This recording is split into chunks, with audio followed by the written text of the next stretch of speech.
Yung ganitong luto sa kanin na kahit wala kang ulam is okay lang.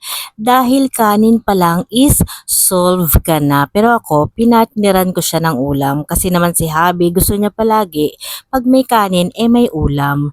Unahin na natin itong tatlong cup ng basmati rice. Ibabad lang natin siya sa tubig ng 30 minutes.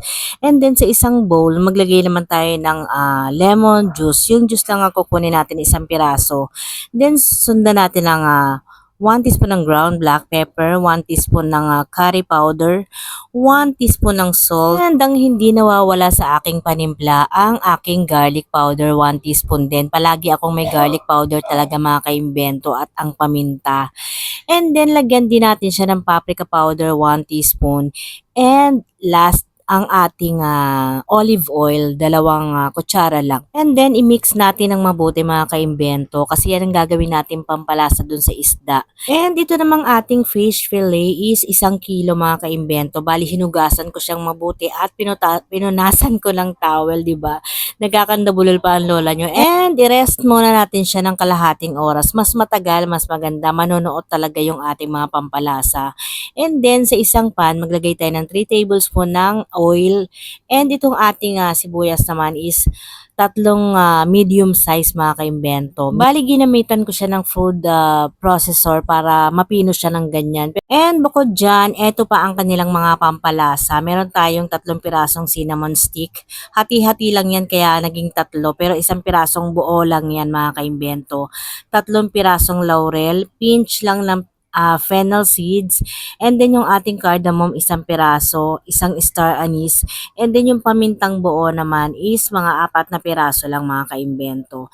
And then ito namang ating ginger garlic paste is 1 kutsara lang. Pwede naman kayong gumawa niyan, pinuhin nyo lang mabuti yung bawang at ang luya, eksaktuhin nyo na 1 kutsara. Kasi pag sumobra din sa ginger is medyo maanghang na hindi makakain ng mga bata. And ito namang ating kamatis is 2 large na kamatis, yung medyo hinog na para talagang maging paste siya at madali siyang maluto, madali siyang malusak. Then, takipan lang natin para mas madali siyang maluto. Ayan, kung nakikita niyo, di ba? Pisat-pisatin niyo para maging paste talaga siya.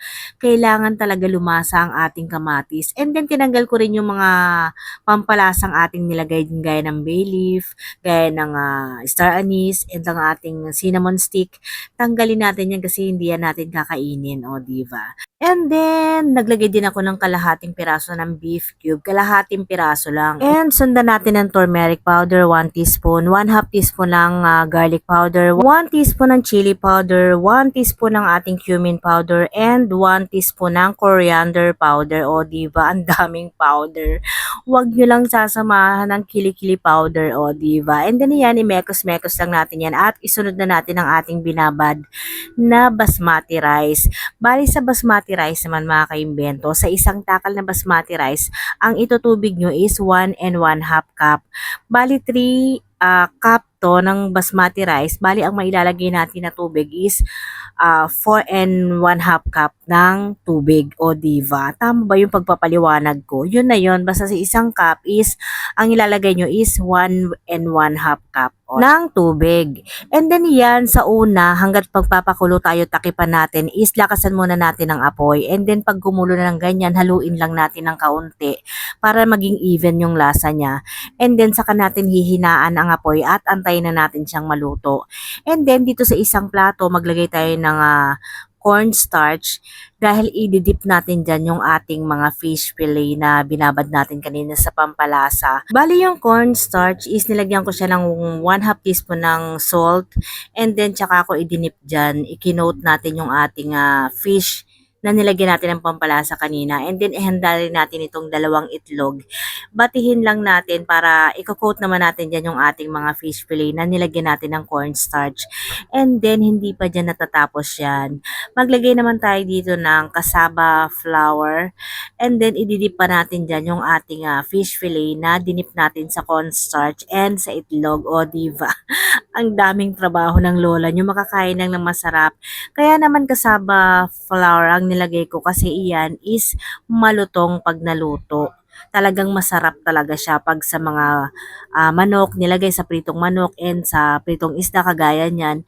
And then prituhin lang natin siya hanggang maging crispy mga kaimbento. Siyempre, pagkaluto ng sa kabila, lulutuin din natin ang kabilang side. Ayan, ganyan siya ka-crispy kung nakikita nyo. Ang ganda talaga ng cassava flour pag nilagay nyo sa mga breading, ginawa nyo siyang breading. O, di ba? Ang hirap mag-explain. Siguro naman naiintindihan nyo naman mga kaimbento. And yan na yung ating kanin mga kaimbento. Hindi ko na nakita na isinalin ko siya sa isang lalagyan. Ayan, buong buo siya. O, di ba? Super yummy niyan. And then ito yung ating mga piniritong fish fillet. Talaga namang super yummy nito mga kaimbento. Hindi nyo pagsisisihan, gayahin nyo na. And then nilagyan ko rin siya ng toppings na spring onion para lang maganda ang kulay. Thank you for watching mga kaimbento.